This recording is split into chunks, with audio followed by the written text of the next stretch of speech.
Good afternoon. I'm the Reverend David Parry, and this is our third edition, our third program of Art of Liberty, where the direct answer, I raise my fist to the counterculture people. Counsel yourself, counsel yourself. We're proud to be culture buffs, and we intend to keep the richness of human discourse between global countries, globalizing countries, between proud traditional cultures going through and through and through. I don't know why I mentioned globalist there, because I am a globalist, but not this type of globalist. Universal ruthlessness isn't something that pleases me at all. But, maybe one day we'll all have kind enough hearts and mature enough minds to actually treat each other like a human family. You never know. What a nice thing to have at the back of your mind. I have got a slightly reduced panel today from the ones I originally mentioned. However, quantity is not quality. We've got a fine selection of people that will easily beat the Anton Decks and all the cultural heretics into touch and reveal new aspects of art and creativity as we go through the show. Starting with my ever Christmassy friend. I can't remember how long I've known you now, Andrew. It goes all the way back to the days of the Gruntlers. A theatrical, is that the best description? A creative troupe that made severe cultural dents into the life of London and slightly beyond. Gruntlers they're still discussed. We're still discussed, can you believe that? But I mean, those days are gone, but firm friendships are made. And Andrew, of course, somewhere along the line, I'm not sure you were the Anglo-Saxon poet at the beginning, transformed into this colossus of traditional British poetry, even though he's wearing a Santa hat today. Andrew, say something about yourself and what particular art objects you'd like to recommend to our audience. Okay, well, it's going to be poetry, of course, and I think I'll go back briefly to where it all began, which was when I was a teenager. I didn't enjoy poetry at school, but then I discovered Tennyson's Lady of Shalott, and I immediately fell in love with it. I took the book out of the library, had a tape recorder at the time, and I recorded myself reading the entire poem, which, of course, as you probably know, is quite long. And whenever I had a bit of spare time, I'd play this recording of myself, very bad voice, of course, trying to struggle to read it.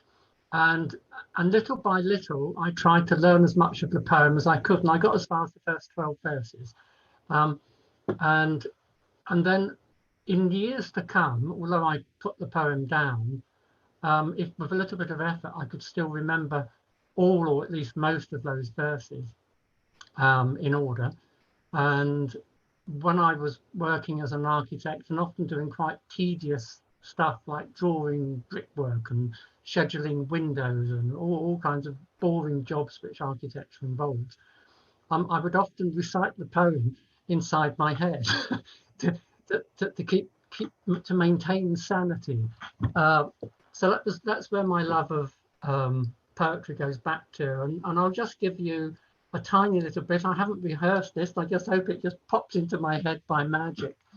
On either side the river lie long fields of barley and of rye that clothe the wold and meet the sky, and through the field a road runs by to many towered Camelot. And up and down the people go, gazing where the lilies blow, about an island there below, the island of Shalott. Willows whiten, aspens quiver, little breezes dust and shiver through the wave that runs forever by the island in the river, going down to Camelot. 4 grey walls and 4 grey towers overlook a space of flowers. There the silent isle embowers the Lady of Shalott. That's 2 or 3 verses, I can't remember. So the verses are quite long. And a little bit obscure in places, so they're not necessarily easy to remember. But once you've got them, they sort of stay there. And then it was the next step in my journey was when I started going along to Druid rituals, which were always held in a forest or in the middle of a field or up on a hill. And in the middle of the ritual, everything stops and people are invited to do an artistic performance of any kind at all. It could be drumming or playing a guitar, singing, and everybody that was there seemed to be amazingly gifted and able to do all kinds of good things. And I couldn't really do anything much other than bang a drum. And so I thought, wouldn't it be nice? There's 8 Druid Sabbats in the year. Wouldn't it be nice if I wrote a poem or a chant or a little song for the next Sabbat? And that went well. I was given lots of encouragement, even though what I'd done wasn't very good. And then I thought, well, if I keep going, I've got about 6 or 7 weeks between each Sabbat, and that gives me time to research what the Sabbat's about, and then write something for it. And if I write 8, then after a year, I'll have a little party piece for each and every Druid ritual I can ever go to. So I'll have it made. And it was heavy going and an uphill battle, even though what I was doing was dreadfully simplistic. But then when I got to the end of the year and I had my 8th piece, I had told myself I would stop at that point. I would stop the torture and just stop trying to do this, which I wasn't particularly enjoying. And it was in an instant. In the moment I told myself I could stop, I knew I didn't want to. And that was when I started writing properly. And now I've got, I'm not sure, but on my blog, I've got about, I think 160 pieces. They're not all poems, they're mostly poems. Some of them are my own translations of Anglo-Saxon documents, where I've been able to shed a bit of new light in. And 3 of the translations I've done are translating small charms, which are hitherto supposedly never been translated before, because people gave up on them because they're written in a kind of encrypted gobbledygook. So one of them, it took me 6 weeks to decipher 2 lines, and I can't, I'm not a scholar in this respect, so I can't say that my translations could ever be definitive. They're merely possible translations.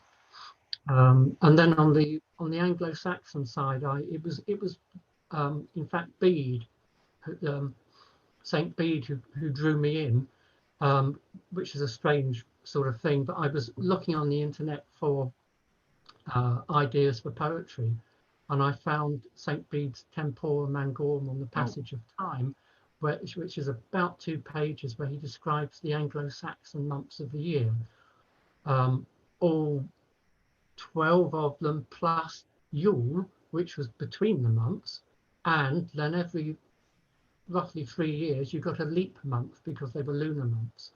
So actually, and there was enough information, I think, about February that I could launch into a poem about February. And then September, I thought I needed to flush it out a bit more. And before long, I set myself the goal of writing a poem for all of these 14 points in the Anglo-Saxon calendar. And that in order to flesh them out, I had to do a lot of then reading about life in Anglo-Saxon England, what people would have been doing at different months of the year, and so forth. And then I was hooked. That was it. After that, there was no turning back. And that's me, really. Gosh, at the risk of dragging vaudeville into it, that shallot. Oh God, I remember my mother. I remember when I first had pretensions to poetry. I hope I've ascended the pretensions. She said, "You're writing poetry now," to which I said yes. And she said she had a poem. It's triggered something. The Lady of Shalott, she had a face like a carrot. I begged my mother never ever to venture into the fields of verse from that time onwards. Yeah. Thank you, Andrew. Oh God, I remember. Do you remember the old days when we'd stopped Gruntlers, but we moved into Extremist Club, and your Hag Tessa poem, I remember it to this day. I can do it now if you like. No, what we're going to do is don't count, because I don't know how big this audience will. Oh no, I give in. Do your Hag Tessa quickly. Okay, I'll take my glasses off for theatrical effect and quickly switch to a very dry and rustly bit of headgear. So this is a weird one because I don't like my poems to be particularly warlike, and the hagtessa was often used in battle situations. And it took me a while to work out an angle on it. And I thought, well, our ash trees, which used to be sacred, are under attack from this terrible fungus called Cholera dieback. So I thought I'll summon the hagtessa to fight the fungus. Ye powerful hags of the Saxon hills, rid our forests of their terrible ills. I doth here invoke and call upon thee, ye hags rough ride out.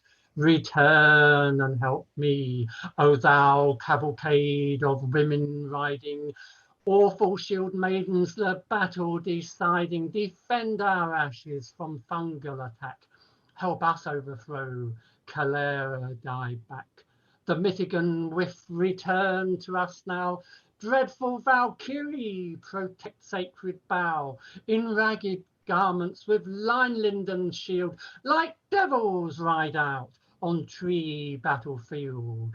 O ye hagtessa with helmets on head, fill our enemies with line battle dread. Ride ye loudly through fair forests again. Through heathen sky come, cast out the profane. May din of line spears force fungus to flee. The Norse magic spear from ash, the world tree. Females from beyond, return and help me. May all sacred ashes be fungal free. Oh, well done, Andrew. Thank you. Thank you so much for that. By the way, for our viewers, Andrew, apart from being a highly qualified architect, was actually Billy Boy on the Phones for You series of ads years ago. He hates me saying it, but he was such an amazing character. If you get the chance to look it up. And also, when I was one of the directors of Art at the People's Voice, we actually filmed a lot of Andrew's poetry, which is still available on YouTube. So I strongly advise you to look at that. Which was probably too many. I think we well, no, I mean, I don't think Zach's got over it to this day, the fact we did all that in one go. Anyway, thank you, Andrew. Great seeing you, and we'll speak very soon, I promise. Moving on to exotic parts of the fairy tale world, aka Kazakhstan. My dear friend Bakhtygul is an international literary agent, a resident of that august and mighty culture, and she's going to tell us about another favorite work today. Bakhtygul. Thank you, David. Thank you, everyone. It's a very important date because the 21st century, the 21st year is presenting us this great chance to talk to each other about some important things, and I'm very happy to see you, to meet you here online, and Happy New Year to everyone. Today I'd like to share a piece of information about some interesting facts from Kazakh literature history, but particularly I will talk about one interesting author, classic writer. First of all,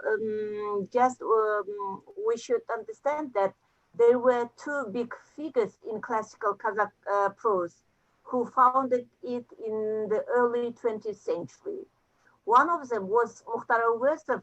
You know, Mukhtar Awesov is the author of the novel Abay's Pass, and the other was Beymbet Mylin.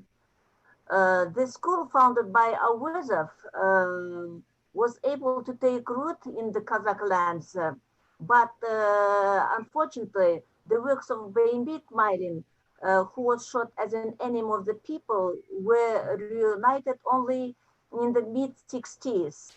For many years, Beymbet's path in prose, which, like the Russian writer Chekhov, you know, Chekhov, I think, from the Russian literature puts the burden of the whole novel on a story and then makes a reader cry with a small detail, was covered in snow for many years. After the 60s, when Bakhtygul was acquitted and his works were returned to the people, it seemed that a new breath of the Kazakh prose was opened. However, despite the fact that most Kazakh writers were interested in Bakhtygul, they were not able to continue the school of prose he had built. After all, a short story requires not only natural talent, but also skill in order to convey a great idea and to always see in the work with humor and the bitter sarcasm. And in order for the work to be as true as Bakhtygul wrote, it is necessary to be able to reveal the essence and the character of the nation in the story, as well as to write it in a simple, deep, interesting, and concise way. Bakhtygul exaggerated the demand for prose. That's why, despite the fact that in the past there were many imitators of Bakhtygul, only a handful of Kazakh writers were able to continue his school. Tunambay Nurmagomedov is the one who came from the school. Today I'm going to talk about his work that laid the foundation of Bakhtygul in our literature. And he's one of the few writers in our art, Kazakh literature, who has masterfully developed the prose. The fact that the harshest critic of the writer is the reader, and it is a well-known fact. And the book is necessary to enrich the reader's mind and expand his worldview. That is why when we awaken our senses and enjoy the aesthetics of what we read, and we rejoice as if we have found out our spiritual homeland. Only a writer who can become a spiritual secret of the reader, expressing his thoughts, it is truly happy. Instead of satisfying the spiritual thirst of the reader, the written work makes the heart not as greasy butter, and the idea falls short of halfway through. The main feature of the works by Tunambay Nurmagomedov is that they are as deep as life, as simple as life itself. It is the life of the ordinary people who enliven and beautify and keep alive his works. The characters played by the writer are not historical figures or even well-known people, but ordinary people with two legs like us who are standing in front of us every day. By focusing on the fate of those two-legged common people, he always hurts us by telling us unexpected thoughts. With the help of a small detail, he reveals the whole personality and the soul of his character and spreads it in front of you. In addition, every time a writer writes a story, it deepens, grows from work to work, and always amazes his readers. The fact that the nature of any writer's talent can create a style, it is evident. The writer's dependence on style makes his works artificial. It is not the style of the work that is important to the reader, but the burden and the idea of the writer. That is the truth. That is why, speaking of the work of Tunambay Nurmagomedov, we do not pay much attention to the stylistic features of the prose works of the writer. After all, when we studied the works of the writer and put them on the scale of the mind, we did not notice the cult of style in his works. The writer does use any form of writing using realism, myth, and phantasmagoria in a rational and mobile way to effectively convey the idea he wants to convey. The most important topic for Tunambay Nurmagomedov is human destiny. The writer does cover any topics related to human destiny. When we re-examine the destiny of ordinary people through the works of the writer, our souls are shaken. our love for morality grows, and our hatred for evil awakens. What are the advantages of Tanambai's work? In reality, for some reason, the reader's love for the author's works has not waned, because there is life in his stories. There is a reality of life. Tanambai Nurmagomedov is an artist who always surprises the reader by discovering unexpected things in anthropology, and the author's book, The Death of Angels, is another example of this. In this work, the writer returns to the same realistic way of conveying the reality of life, and the change in the writer's creative life does not depend on age. Where there is no change, the artist's imagination is blurred and the ink of his pen is diluted. There is no development in the literature. Although he returned to realist prose, he did not act as before in Death of the Angels. He looked at the human being in a completely different situation and described how the human beginning was blurred. Now he pays special attention to the study of the depths and the boundaries of human nature, not in a healthy day, but in a time of insanity, not in a lawful way, but in a time of crime, not in a normal state of daily life and soul, but in a sudden nocturnal element. The Death of Angels is the culmination of the tragedy of modern Kazakh society.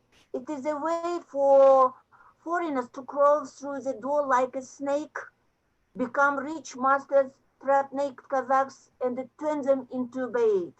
The innocent, naive, and arrogant young Kazakhs who flocked from the countryside to the city just for a living became the victims of a foreign master.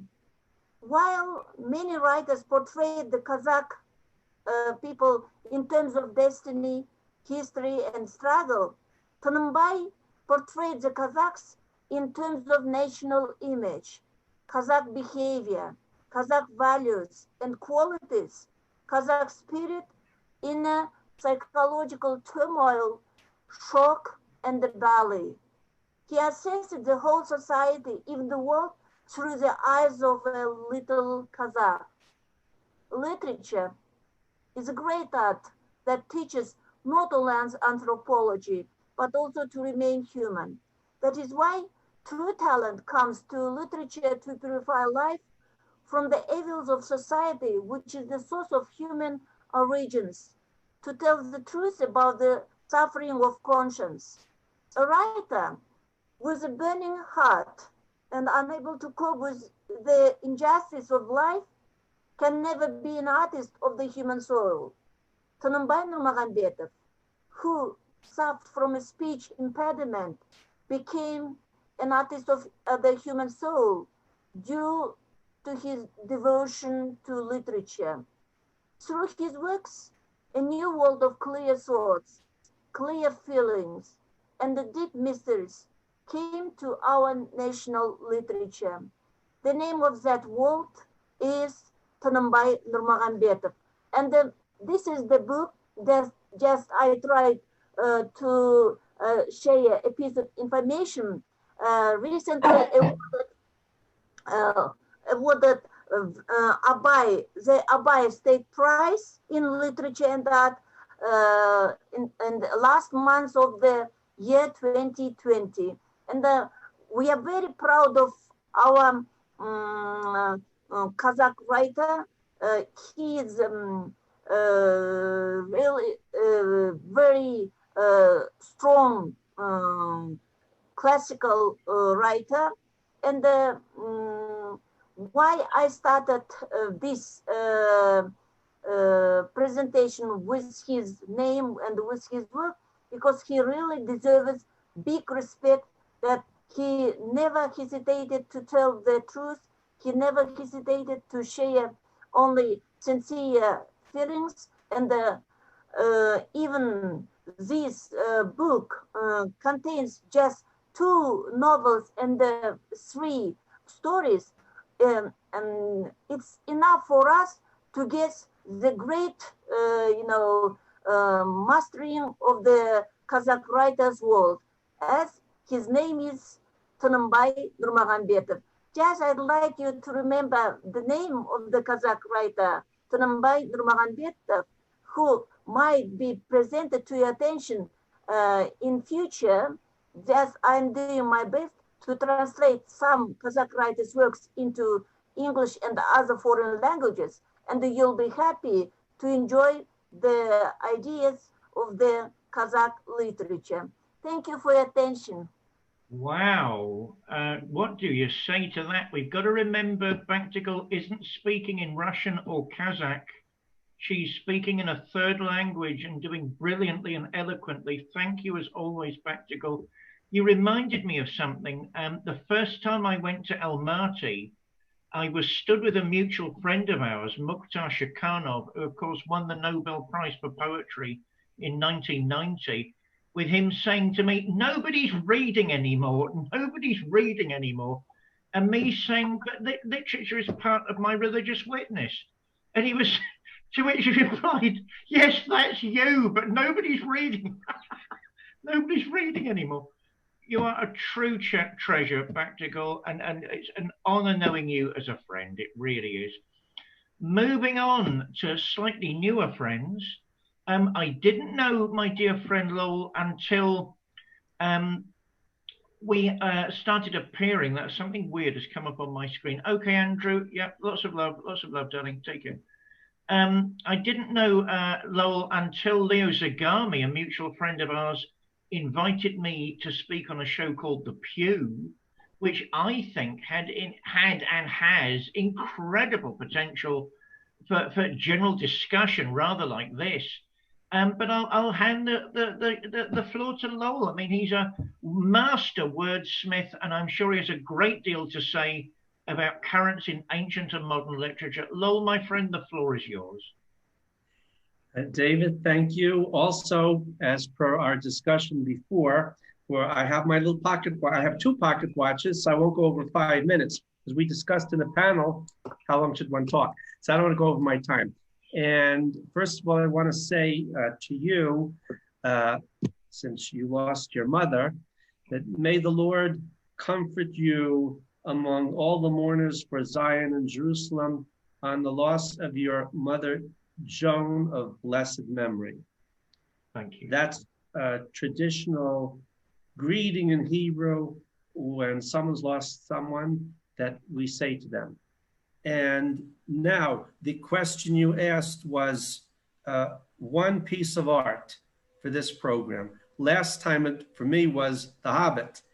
And today, because we've just passed the Gregorian New Year and very soon we'll meet in the Julian calendar, the New Year didn't start yet, right? Yeah. It's coming up. Yeah. So my piece of art at this time would be Robert Burns' For Auld Lang Syne. That has a special place in my heart because, you know, I went to a college founded by Welsh Quakers. There were 3 of them, Haverford, Bryn Mawr, and Swarthmore, outside of Philadelphia. Haverford was for boys, Bryn Mawr was for girls, and Swarthmore was mixed and was founded around 1865. And my religion during those college years was Scottish country dancing. And that's what I did. Every other Friday night was the dance or was a practice, and every other Saturday night was the dance. And every year, at the end of the year, over at Bryn Mawr College, there was the Christmas Eve ball and the New Year's ball. And people came dressed from head to toe in the ladies in long dresses like Eliza Doolittle going to the ball with Henry Higgins, and the men in full Scottish dress. We had about 100 meters worth of material. You had your kilt, but the rest of it was wrapped around you. I couldn't dance like that because it was too heavy. So I have a sort of Errol Flynn shirt. I still have it, which was sewn for me by one of the people in the group who was a seamstress, which is sort of cut like with floppy arms. I have to bring it on one time. At midnight on Christmas and New Year's, we sang For Auld Lang Syne. And the way we did it is people stood in a huge circle holding hands, and they danced in and we danced out, and the ladies cried. Maybe some of the men cried too. It was a very dramatic moment. I don't have the poem in front of me. I didn't know I was going to be referring to it, and I have only 5 minutes. So I'd just like to say greetings to Stead Steadman, where I know where Bakhtygul is in Kazakhstan, Almaty, but I don't know where you're located. Hello, Lowell. Nice to meet you. I'm located in the south of London, quite near Greenwich, which is important in terms of international time calibration, of course. So I would like to, in terms of what's been discussed, my own personal feeling, and the human race is going through a very brief Ice Age, Kali Yuga, Stone Age, Dark Age, refeudalizing nightmare, but we believe that's going to pass very quickly. And the good side of the bad side is that people have to see that certain things are real. Are they doing that? They're saying that you're an enemy of the people, you're counter-revolutionary, woke culture, cancer. What are all these things? We're going through a kind of, not a Prague Spring of, what was his name, in Czechoslovakia in 1968, the Dubček, but a Stalinist spring, a very short one. People have to see this. So the good thing about seeing it is as we go out of it, people know there was an it, and that those who survive and are still here will say, no, that wasn't a conspiracy theory. I experienced it. And they'll tell their kids and their grandkids, yeah, that really happened. It's not Eulenspiegel, stories about the Pied Piper of Hamelin. This actually happened. So we believe, if you're from a very traditional religious perspective about an emerging messianic era, New Ages would call it a harmonic convergence, that this is not, it's falling apart as it's happening. Now, so greetings to you in southern London. And I'd just like to note that 80 years ago at this time, you were still in the middle of the Blitz, which went from August 1940 till I think the last bombing was April, right before the Nazi invasion of the Soviet Union, 1941. So London was still being bombed and your parents or grandparents were sleeping in the subways. I don't forget things like that. And my final comment, I think I'm within my 5 minutes to Bakhtygul, is that I'm a big fan. Unfortunately, most of us people today don't know our history, but I know that in the World War II, the Kazakh and Uzbek republics of the Soviet Union, I don't know if they were asked, but the Soviet government put hundreds of thousands of refugees there, many of whom were Jews. I met some of those people, and they all said they were the most hospitable to us. They had nothing, but they shared their nothing with us. And every single one I spoke to. Also regarding freedom of ideas, most people think of Genghis Khan as a mass murderer. That's not quite true. Genghis Khan and his grandson Tamerlane, they were great conquerors. Their policy was when they would come to a city, say, are you going to surrender or not? The answer was, yes, we'll surrender. Okay, here, we're going to put one of our guys here to be the hetman or in charge, just pay us tribute. And they went on to the next city. You're going to surrender or not? No, okay, we'll kill everybody. And the kill everybody part is remembered. But Genghis Khan was a great believer in religious liberty. As long as you follow the Khan's laws, which were reasonable laws, you can believe in whatever you want. And at his court, he has Buddhists and Hindus and Nestorian Christians. They still exist. Jews, Muslims, and the long tradition of religious, not tolerance, not rights. You have a right to think differently. In Central Asia, which became Muslim countries, but very mild Sunni Islam with a heavy dose of Sufi mysticism, have all, I don't really think Hindus, Buddhist, Nestorian Christian, Jewish, and all sorts of various sects that have flourished there for 1,000 years.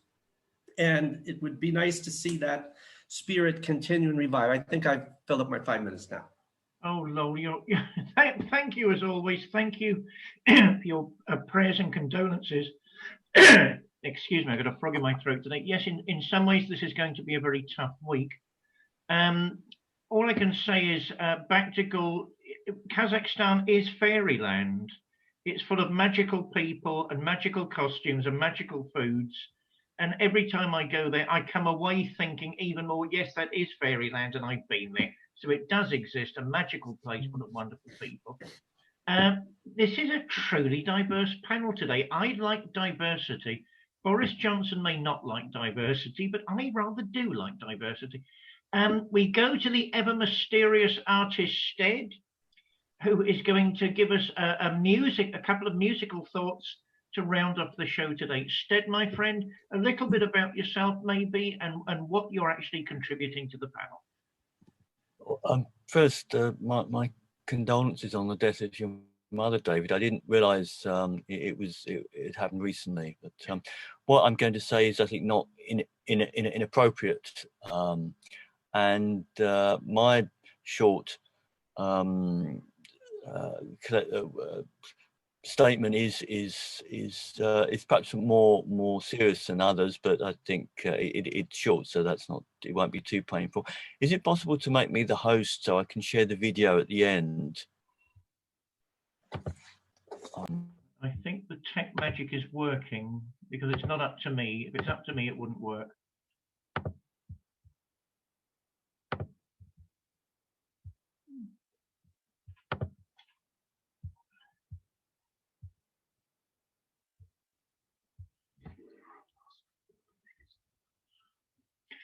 Lowell, could you help make Stead host, please?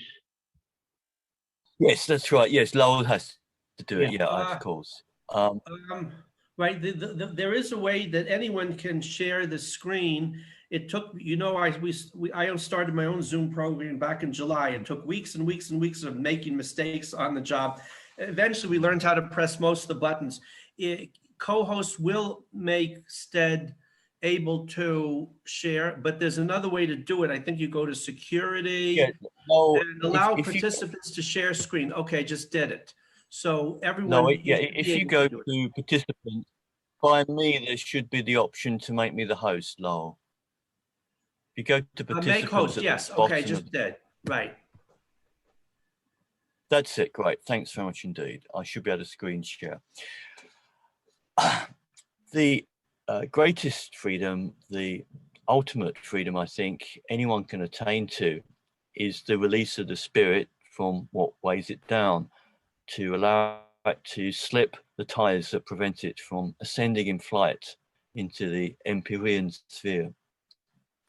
One might characterize what weighs it down as twofold: the material circumstances into which it was born, that's to say, into which each of us was born, whose centre is spirit, and historical baggage and dirt that accrues to each of our individual souls in the course of our lives.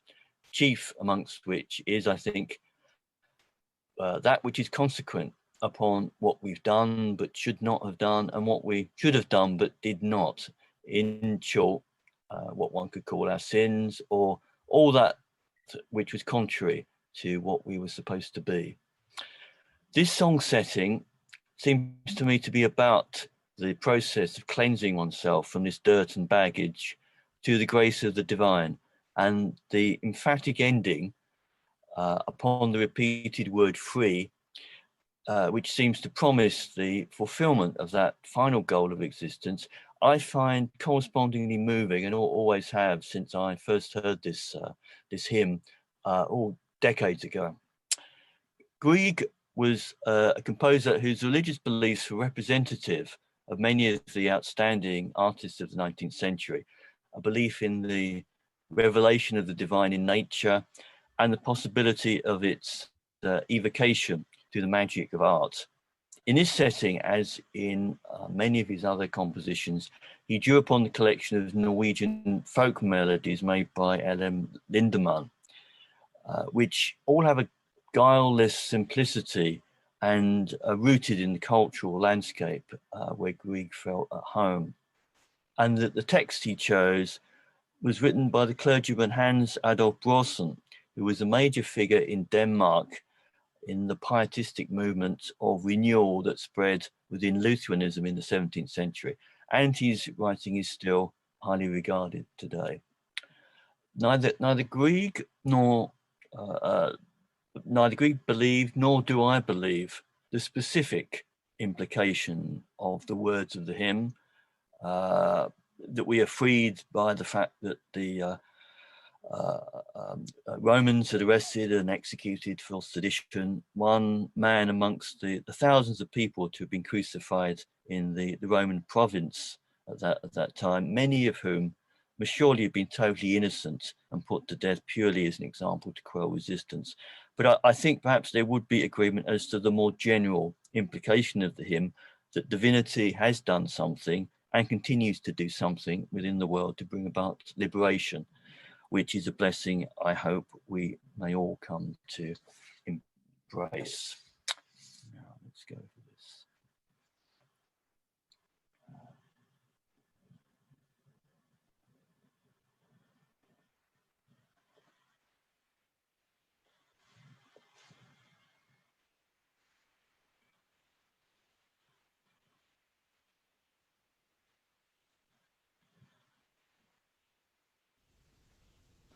Please.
Wonderful.